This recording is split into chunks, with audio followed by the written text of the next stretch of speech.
السلام الملكي. سارعين بالمجد والعلياء، مجدي لخالق السماء، وارفع الخفاق أخضر يحمل النور المسطر، رددي الله أكبر يا موطني موطني، قد عشت فخر المسلمين، عاش الملك للعلم والوطن.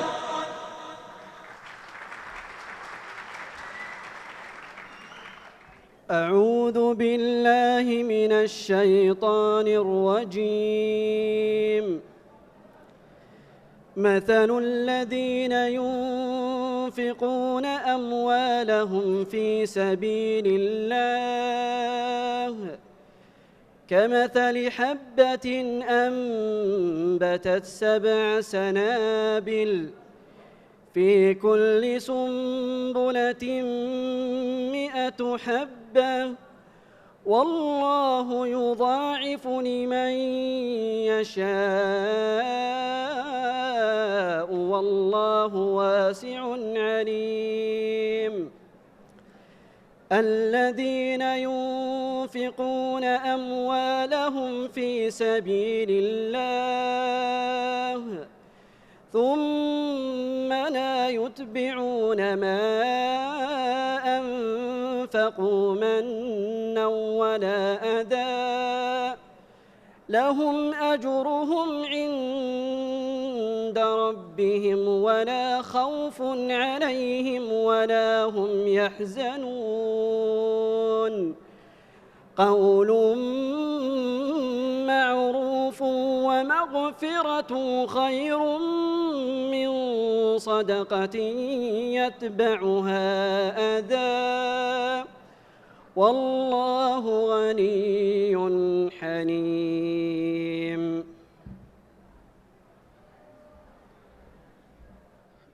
بسم الله الرحمن الرحيم.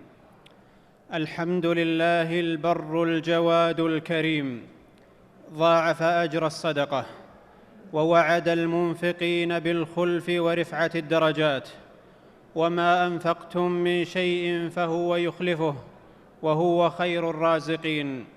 والصلاة والسلام على إمام المرسلين وقائد الغر الميامين، نبينا محمد صلى الله عليه وعلى آله وصحبه أجمعين، ومن تبعهم بإحسان إلى يوم الدين.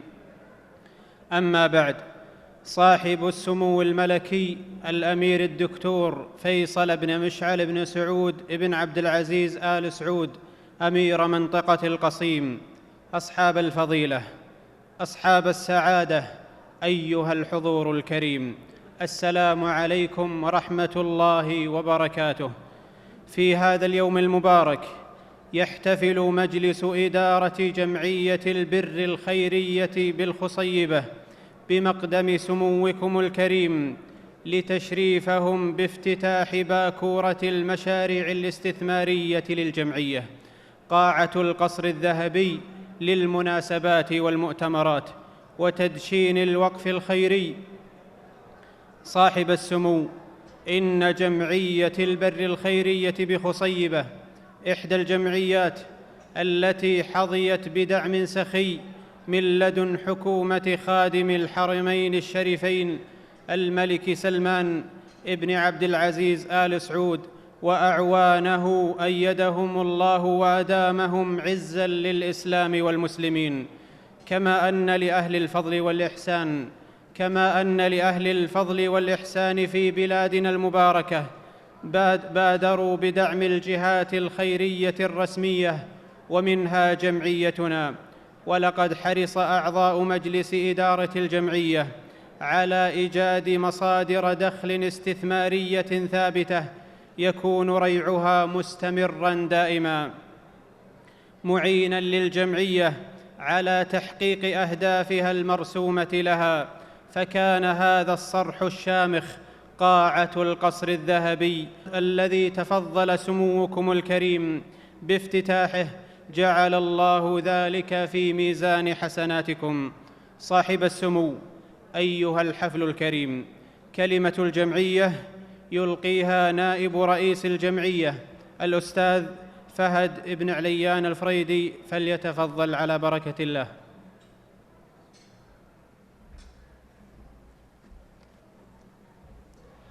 السلام عليكم ورحمة الله وبركاته. الحمد لله رب العالمين، والصلاة والسلام على أشرف الأنبياء والمرسلين نبينا محمد وعلى آله وصحبه أجمعين. أما بعد، صاحب السمو الملكي الأمير الدكتور فيصل بن مشعل ابن سعود ابن عبد العزيز آل سعود أمير منطقة القصيم حفظه الله، أصحاب الفضيلة، أصحاب السعادة، أيها الحفل الكريم، نحمد الله تعالى ونثني عليه الخير كله أننا نرفل في عيش رغيد في ظل حكومة رشيدة جعلت القرآن الكريم دستورا والسنة منهاجا ونورا، وأولت الجمعيات الخيرية اهتماما كبيرا وتشجيعا ظاهرا ودعما سخيا. وما انتشار الجمعيات الخيرية في مناطق المملكة على اختلاف مناشطها إلا دليل على هذا المنهج القويم، ولا أدل على هذا من الدعم السخي السنوي من حكومة خادم الحرمين الشريفين الملك سلمان بن عبد العزيز لكل جمعية في المملكة.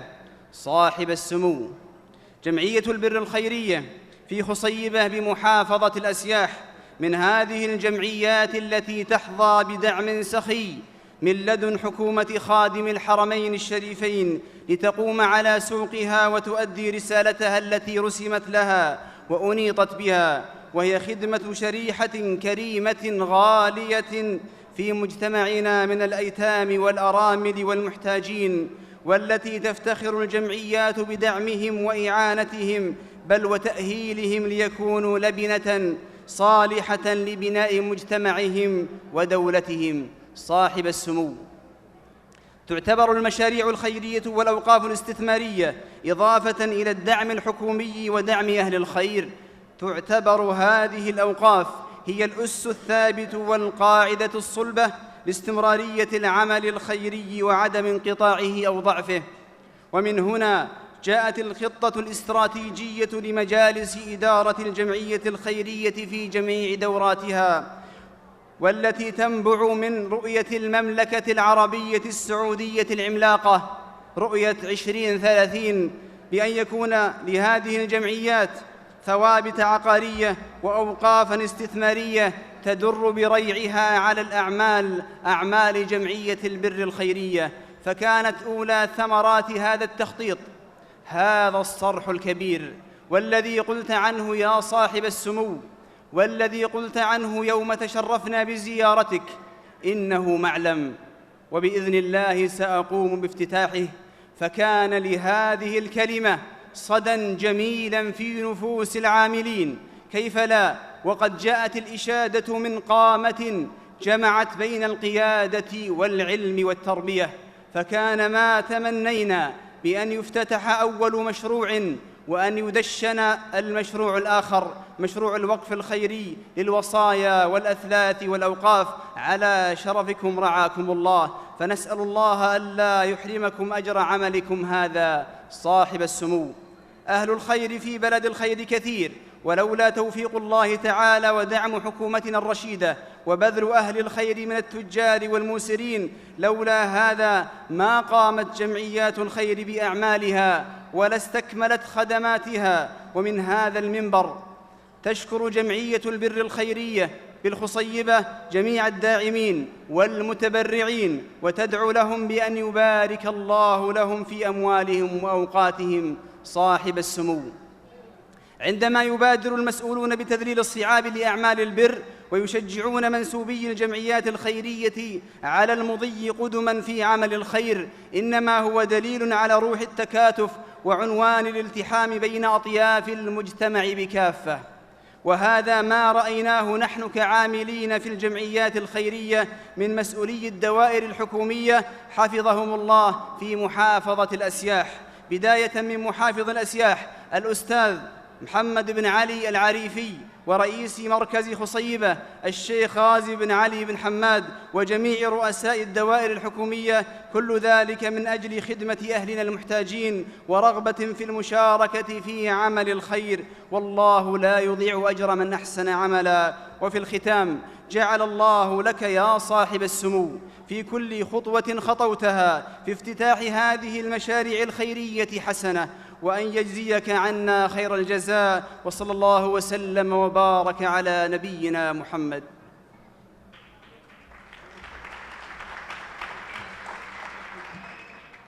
صاحب السمو أيها الحفل الكريم، لوحة إنشادية بهذه المناسبة يصدح بها الشاعر فالح بن دخنان الفريدي، فليتفضل مشكورا.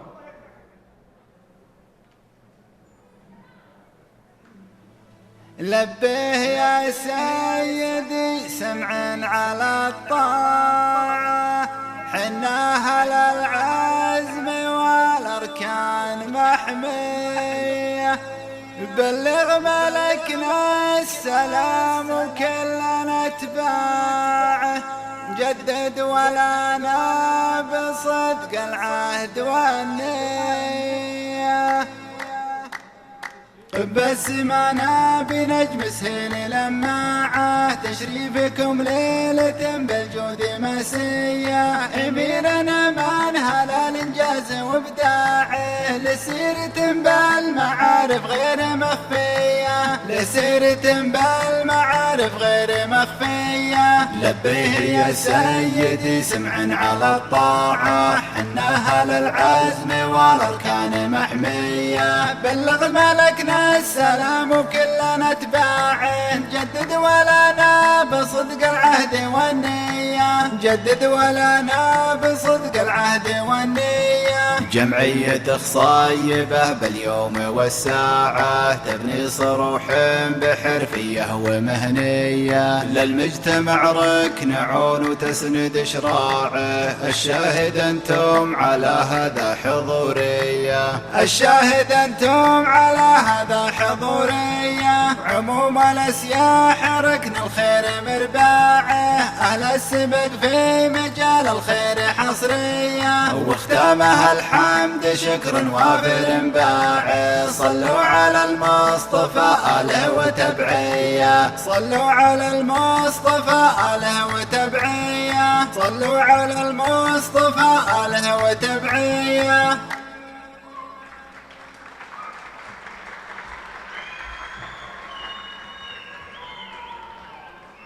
صاحب السمو أيها الحفل الكريم، العمل الخيري سمة النفوس الزكية والفطر السليمة.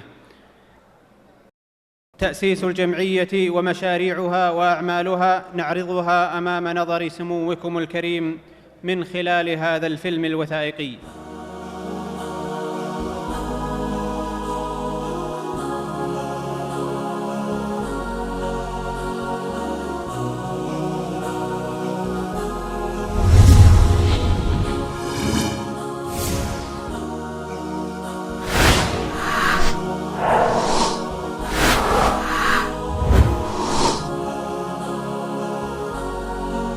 من الخصوبة اشتق اسم خصيبة، وهو اسم شعيب يمر بها، ويعتبر رافدا تقوم عليه الزراعة وتربية المواشي. فمركز الخصيبة التابع لمحافظة الأسياح اسم على مسمى وعنوان للخصب والخير والبر. تأسست جمعية البر الخيرية بخصيبة عام 1428 للهجرة، وقد سبقها مستودع البركة الخيري الذي أنشئ عام 1423 لخدمة أكثر من 10,000 نسمة هم عدد سكان المركز. وتعتبر الخصيبة من أكبر المراكز وأكثرها وأسرعها نمواً بفضل الله، ثم بدعم قيادتنا الرشيدة ولموقعها الحيوي والتجاري ولكونها على طريق الملك عبد العزيز الشريان المهم. يتسع نطاق خدمات الجمعية ليشمل الخصيبة، حنيظل، السيق، أبا الورود، ضيدة، السعيرة، وأهالي البادية المجاورين لهذه القرى والهجر. حيث يبلغ عدد الأسر المستفيدة من خدمات الجمعية 486 أسرة، تضم قرابة 3000 فرد. يضم مجلس إدارة الجمعية 9 أعضاء، هم عياد بن عواد الفريدي رئيسا لمجلس الإدارة، فهد بن عليان الفريدي نائبا للرئيس، بندر بن علي الفريدي أمينا عاما، بندر بن عبد الله الفريدي أمينا للصندوق، سلطان بن علي الفريدي عضوا، صالح بن علي الفريدي عضوا، محمد بن سعد الفريدي عضوا، سعود بن مشعل الفريدي عضوا، عوض بن نايف الفريدي عضوا. كما بلغ عدد الأعضاء المؤسسين 55، وعدد أعضاء الجمعية العمومية 169 عضوا. وتتمثل خدمات الجمعية في تقديم المساعدات العينية والنقدية، المساعدات الاجتماعية، التدريب والتأهيل والعلاج، مساعدة الشباب الراغبين في الزواج، مساعدة حالات الطوارئ والكوارث، مساعدات لأداء فريضة الحج والعمرة وتكفل بها فاعل خير شهرية، مساعدة المعاقين والمعسرين، إعاشة الأسرة، كفالة الأيتام، كفارة اليمين، مساعدة الطلاب والطالبين المحتاجين، الحقيبة المدرسية، مساعدات مشروع إيجار المنازل، مساعدات ترميم وتحسين المنازل للأسر المحتاجة، إفطار صائم، استقبال زكاة الفطر والتمور.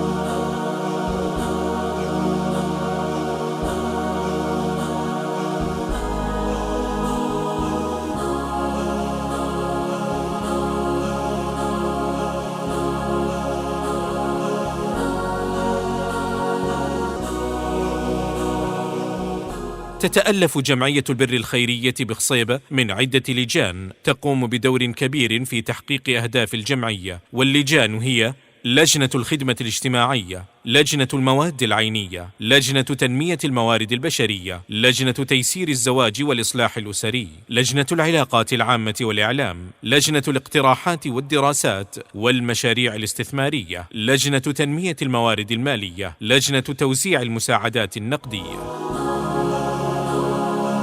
كما تسهم الجمعية في المناشط الاجتماعية والملتقيات المختلفة، وتشارك في إنجاح الحملات الوطنية مثل حملة معا ضد الإرهاب والفكر الضال. وقدمت الجمعية كذلك النصائح والمساعدة للراغبين في التسجيل بحساب المواطن. ولتعدد برامج الجمعية ومشاريعها وبسبب اتساع نطاق خدماتها، تضاعفت النفقات التي صرفت على المستفيدين في السنوات الماضية، فبعد أن كانت 693,625 ريالا عند التأسيس، بلغت قرابة 3 ملايين في السنوات الأخيرة. بفضل الله ثم بوقفات المحسنين ودعمهم المتواصل، تمكنت الجمعية من امتلاك بعض الاستثمارات التي تدر عليها إيرادات ثابتة تساعدها على تمويل مشاريعها وبرامجها وتغطية جزء من نفقاتها. ومن استثمارات الجمعية الحالية مشروع المبنى الخيري الاستثماري، قاعة القصر الذهبي للمناسبات والمؤتمرات،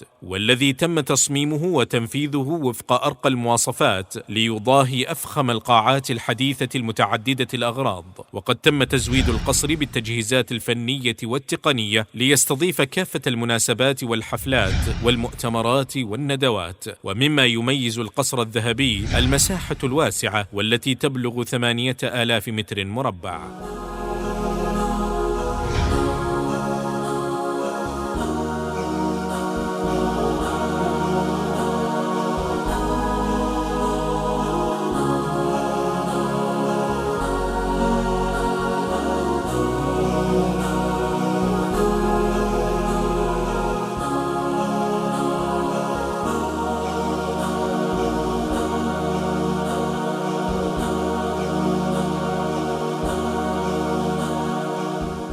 مشروع الوقف الخيري الاستثماري وما زال تحت الإنشاء، وينتظر إسهام أهل الخير والإحسان ليكتمل بناؤه، المكون من 4 أدوار وعدد 10 محلات تجارية و24 شقة سكنية مفروشة. وقد تم تحديد قيمة السهم الواحد ب100 ريال فقط، ليتمكن الجميع من المشاركة ونيل أجر الوقف والصدقة الجارية. وتمتلك الجمعية عددا من العقارات والأراضي الاستثمارية داخل مركز خصيبة.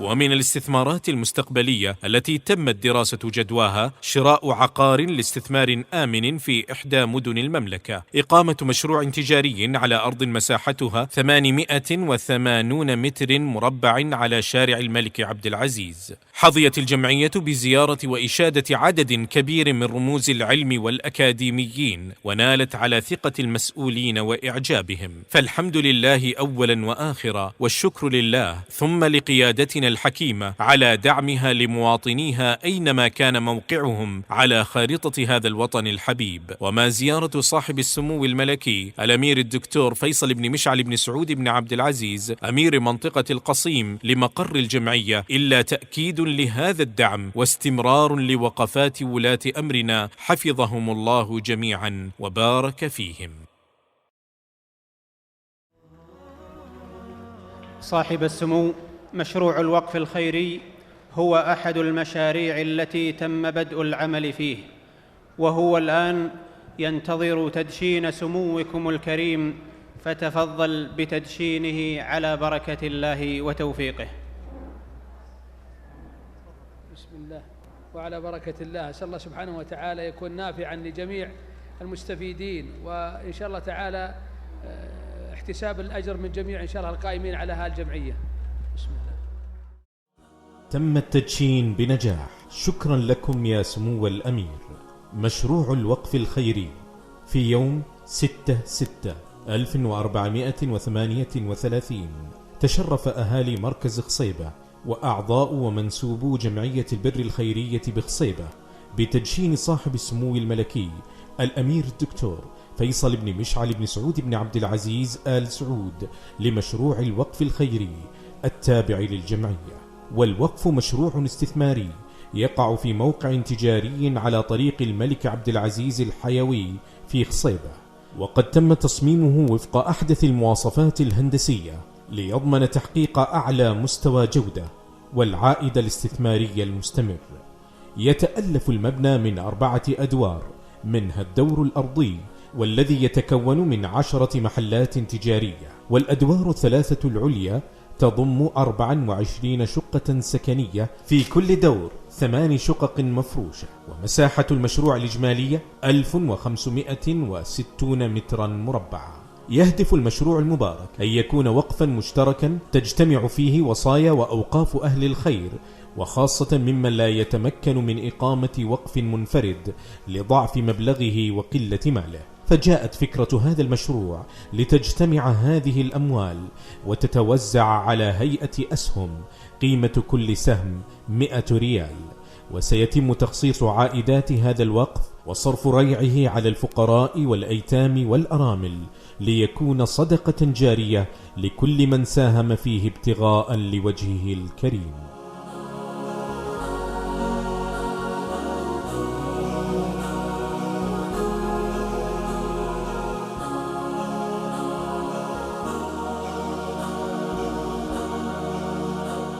صاحب السمو، أيها الحضور الكريم، ويأبى الشعر إلا أن يكون حاضراً في هذا المحفل المبارك قصيدة وطنية مع الشاعر محمد بن حمد بن شعيبان الفريدي، فليتفضل. السلام عليكم ورحمة الله وبركاته. الحمد والشكر للمعبود مبدأ الكلام، محصي جميع نفوس وعالم ما بها، على الأمن والمعزة والرخاء والسلام والهيبة اللي أهل التوحيد تحظى بها. وصلوا على اللي بعث رحمة لكل الأنام، ملاح برق المزون وهل سكابها الشعر يسمو مجاله في سمو الحشام، عذب الطواريق توزان هندابها بقدوم فيصل ولد مشعل عزيز المقام، نبدع جزيل المعاني وانت غنابه. يا مرحبا يا هلا قدر ووفا واحترام، ترحيب من صفاوة قلب نبدابها. الله يحييك يا نسل الملوك الكرام، حكامنا اللي بحكم العدل نرضابها. يا طيب العرف والمبدأ عداك الملام، مساعي الخير ترعاها وتسعى به، دكتور علم وتواضع والهدف للأمام، أهداف كالعز والنماس يلقابها.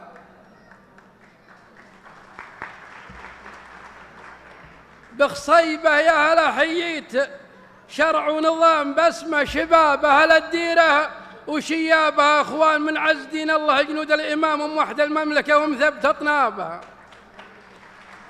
الله يغفر ذنوبه كلها والآثام، عساه في جنة الخلد تهنى بها، والله يديم الأمن للمملكة كل عام ويعز حكامها ويذل حرابها. في عهد سلمان الحزم والمهاب، في عهد سلمان الحزم والمهام، سيف انتهى بإعداد الدين وأحزابها، ذكر العرب بالأمور المعضلات الجسام، ودرع الجزيرة على الميلات وحجابها، ولي عهد الصميدع مثل حد الحسام، سلطة على شلة الإرهاب ورهابها. في حمل نايف ولد نايف تحيزم وقام على النقا، يقبل الجزلة ويجزابها، ولي العهد نعم الأخوة الحزام، سياسته يحسبون العالم حسابه، من مدرسة خادم البيتين نال الوسام، كل الصفات السياسية تحلى بها، بعد النظر وارثينه من جميع العمام، ملوكنا اللي تخدم الدين بادابها، للسيوف الحداد اللي تقص العظام على رقاب الطغاهبين مضرابها. الله يحمى وطننا من هواة الحرام، مواد من يلعب الشيطان بأعصابها، يحاربون العمار ويعشقون الهدام، عدوان السنة السمحة وما جابها، وعن منهج الحق محرفها، لعين الرسام فيها تقدم عدو الله وصلابها. نطلب من الله يعز الدين مسك الختام، ويحفظ بلدنا من النكبات واسبابها، وعسى نفوس تحرس حدودنا ما تضام اعانها الله على الاخلاص وثابها. وسلامتك طال عمركم ونحفظ.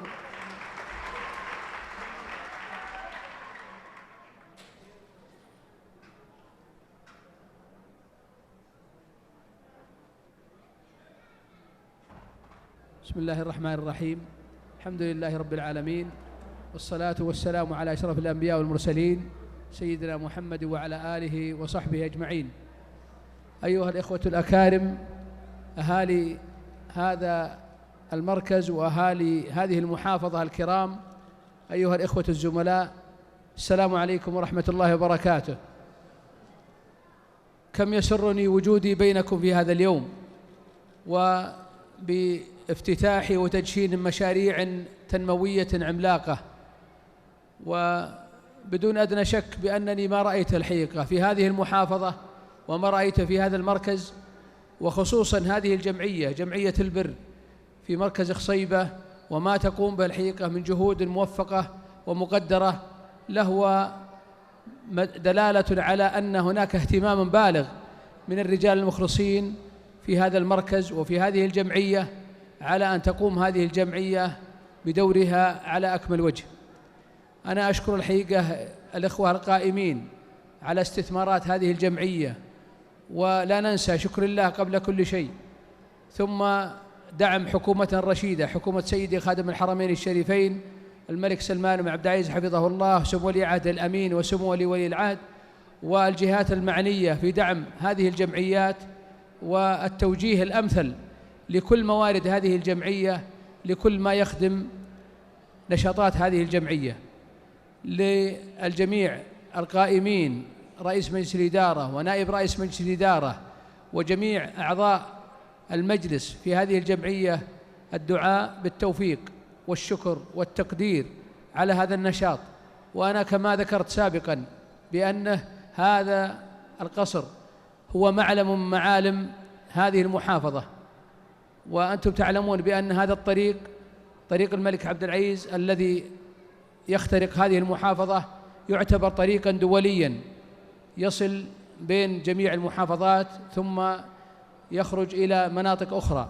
فبدون أدنى شك وجود مثل هذه المعالم التنموية، وخصوصا هذا القصر الذي سوف تتعدد إن شاء الله نشاطاته، ويقام فيه الندوات النافعة، ويقام فيه المؤتمرات، ويقام فيه إن شاء الله خدمة أبنائنا سواء من الأيتام أو ما نشاطات تقوم به نشاطات الجمعية، له إن شاء الله تعالى دلالة على إخلاص وحسن نية القائمين.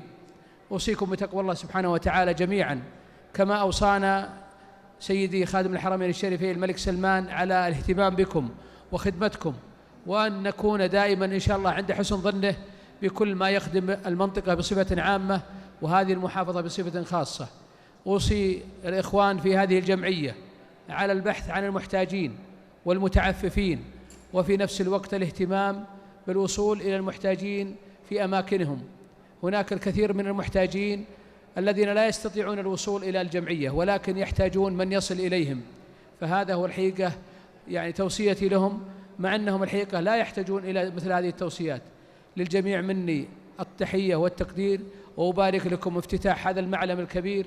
أسأل الله سبحانه وتعالى ينصر دينه ويعلي كلمته، وينصر جنودنا البواسل في الحد الجنوبي إن شاء الله تعالى، وأن يوفق رجال الخير لعمل الخير، وهذا هو ما عهدناه منهم دائما. وآخر دعوانا الحمد لله رب العالمين. صاحب السمو، رجال أعمال باذلين وساعين في الخير جادت أيديهم المباركة بالإحسان، وأنفسهم بالبذل والعطاء وإسعاد المساكين والفقراء، فجزى الله بالخير كل من ساهم وبذل في وقته وجهده وماله. صاحب السمو، نلتمس من سموكم الكريم التفضل بتكريم الداعمين ورعاة الحفل، وهم على النحو التالي: أولاً الداعمين، فضيلة الشيخ الدكتور صالح بن محمد الونيان شفاه الله، يستلمه نيابة عنه عبد الكريم بن عبد الله الدوسري. فضيلة الشيخ ناصر بن فراج الفريدي، يستلمه نيابة عنه ابنه الدكتور فهد بن ناصر الفريدي. فضيلة الشيخ محمد بن عواد الفريدي، يستلمه نيابة عنه أخيه عيد بن عواد الفريدي.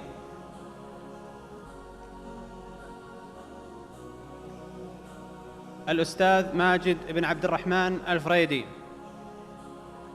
المهندس عبد العزيز بن عبد الله الفهيد، مدير فرع مؤسسة سليمان بن عبد العزيز الراجحي الخيرية بمنطقة القصيم. الأستاذ بدر بن غيمش الفريدي.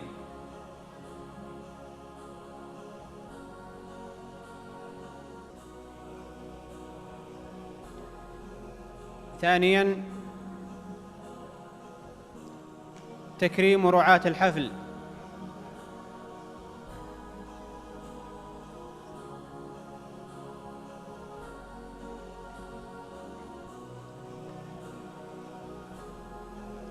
الراعي الذهبي رجل الأعمال الأستاذ صالح بن عبد الله الأجهر الفريدي.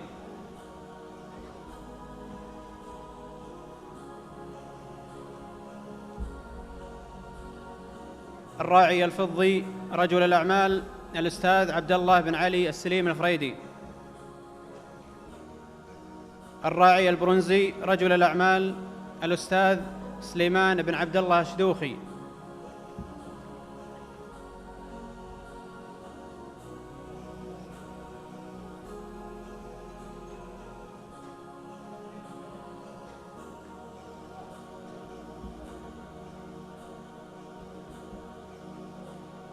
صاحب السمو، لكم من الحب أصدقه ومن التقدير أجله وأجزله. يتشرف رئيس وأعضاء مجلس إدارة الجمعية الخيرية بخصيبة بإهدائكم درعاً تذكارياً بهذه المناسبة.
ندعوكم أيها الإخوة إلى تناول طعام الغداء على شرف سمو الأمير.